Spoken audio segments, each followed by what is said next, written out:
Sejam mais uma vez bem-vindos ao noticiário do JPN.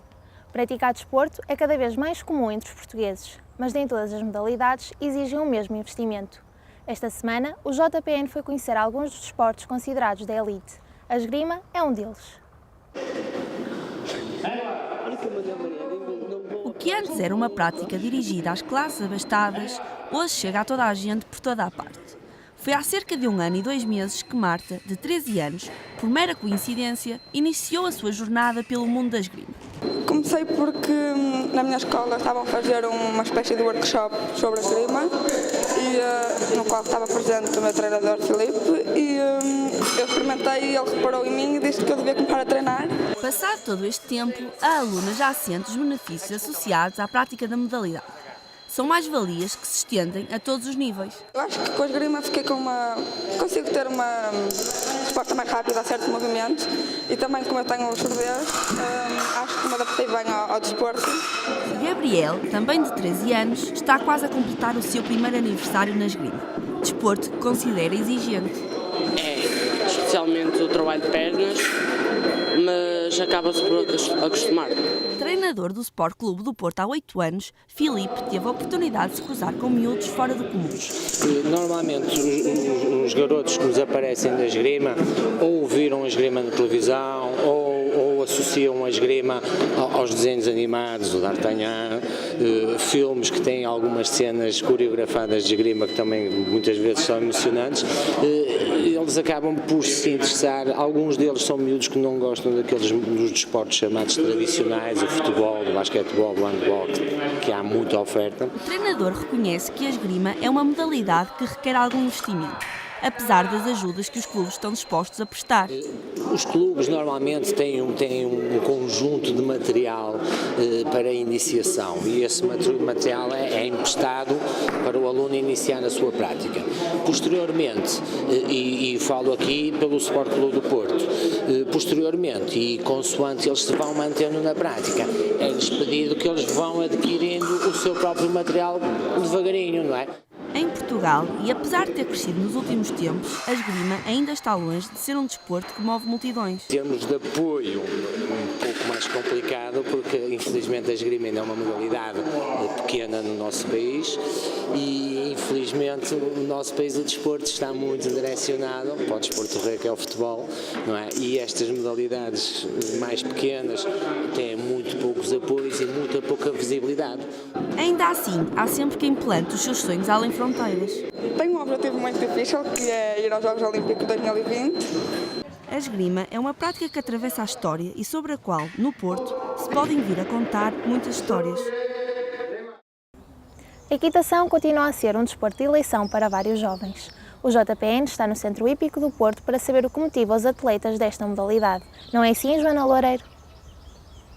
Sim, é verdade, Catarina. O Centro Hípico do Porto recebe cada vez mais aficionados pelos esportes a cavalo, mas a arte de bem montar não é para todos. E é aqui na Escola de Equitação que todos os dias se constroem novos cavaleiros. Comigo tenho a Maria, já é praticante há 3 anos de equitação. Maria, o que é que te levou a escolher este desporto?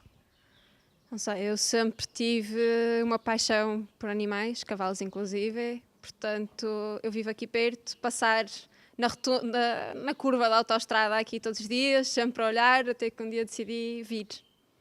E como desportista, que desgaste é que costumas ter aqui nos treinos?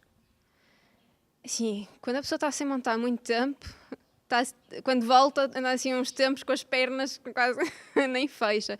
Mas é um exercício que, acima de tudo, tem a ligação com o cavalo é a melhor coisa que tem. Paz de espírito completa a seguir de montar.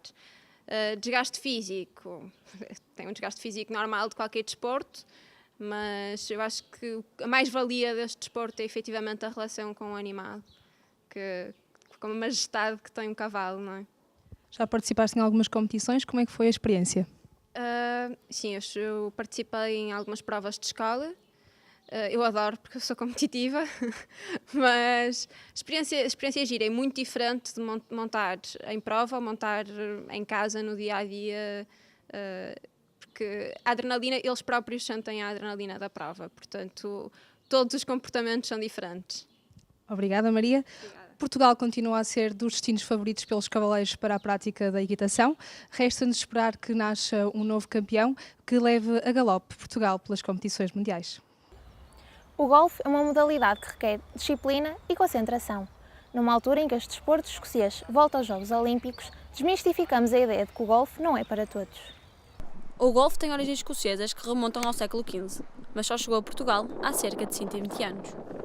O silêncio é fundamental num desporto onde a concentração e a técnica valem mais do que a força. Entre brincadeiras, cativam-se os mais novos e formam-se futuros campeões. Portanto, o pitch and putt, que é a cor laranja, é a parte mais pequena, portanto, esses são os 4 anos. Portanto, isto vai subindo de patamar, conforme também as marcas do campo, os tiros de saída, que varia dos laranja, dos vermelhos, dos amarelos e depois dos brancos. Os brancos é de onde saem os profissionais, portanto, esses é que estão na alta competição e são os melhores jogadores que nós temos cá. Para os atletas, a maior dificuldade é manter o nível competitivo. A maior dificuldade que eu encontro nesse desporto é a consistência, é você jogar sempre no mesmo nível e conseguir fazer sempre o mesmo. Não importa se joga hoje ou amanhã, é um desporto que você joga no mesmo campo e nunca faz o mesmo resultado. O regresso da modalidade aos Jogos Olímpicos, marcado para 2016, e o boom das academias de golfe permitirão a popularização deste desporto. Porque os Jogos Olímpicos têm uma divulgação enorme e é sempre positivo para um desporto estar presente nos Jogos Olímpicos. Antigamente existiam clubes privados de difícil acesso que tinham muitos sócios e limitavam um bocadinho as inscrições e punham uma joia de entrada e tudo isso. Hoje em dia já não existe. Hoje em dia apareceram estas academias que toda a gente pode ter acesso, por 4,5€ começa a jogar. Pedro Valgode é campeão europeu de patinagem artística. O JPN esteve à conversa com este atleta que já ficou em 6º lugar no Campeonato do Mundo. Olá Pedro, de todos os esportes, porquê a patinagem artística? Ora, quem nos direcionava para os desportos era a minha mãe na altura, quando éramos pequenos, tínhamos 8, 9 anos, começamos nos trampolins e no hóquei em patins, que é semelhante à patinagem artística.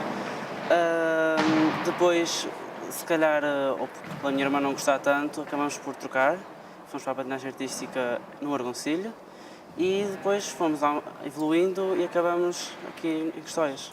É uma modalidade muito exigente, tanto a nível psicológico como físico. Como é que tu consegues conciliar os estudos com a patinagem?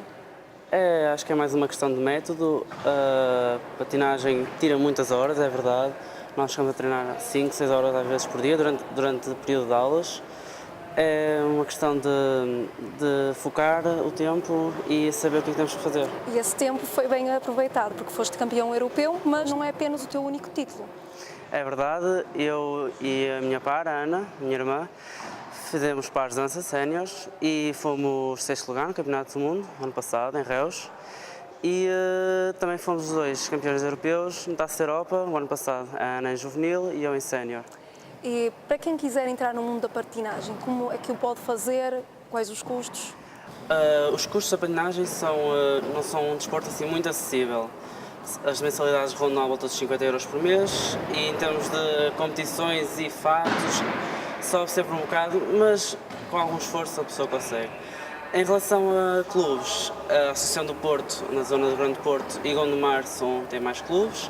Alguns clubes também em Gaia, basta se dirigir a um clube, normalmente eles têm 2 semanas de experimentação, um mês, a pessoa experimenta e caso fique fã, começa a treinar. E para finalizar, em termos de patrocínios, achas que é suficiente aqui em Portugal? Não, de todo. Por exemplo, as empresas com quem trabalhamos são italianas. Em Itália há muito mais patrocínios que aqui. Embora eu e a Ana agora sejamos patrocinados, para começar foi complicado porque os apoios eram nulos. Obrigada, Pedro. A patinagem artística surgiu na década de 50, em Portugal. Ano passado arrecadou mais 3 medalhas, uma de prata, outra de bronze e, claro, a de ouro. A nossa corrida pelos desportos menos tradicionais fica por aqui. Para a semana, o noticiário do JPN regressa com um novo tema.